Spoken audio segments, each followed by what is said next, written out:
Hello guys, and in today's video, I'm going to show you how to fix PayPal proof of fulfillment limitation. Let's begin.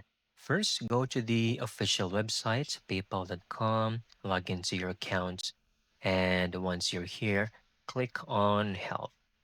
Then immediately scroll down and you will see Resolution Center. Open it. Okay, I'm going to open this in a new tab to show you. And PayPal will actually provide you with steps on how you can resolve this matter. However, if nothing is showing up in here, what you can do is go back and select Message Center. Over here, you can choose Ask PayPal Assistant. Okay.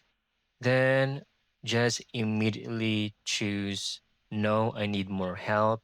Then would you like to send this conversation to a customer support, a live customer support? Just click yes. Then just go ahead, explain what you're having issues with. Just type in, I would like help fixing PayPal proof of fulfillment limitation in my account.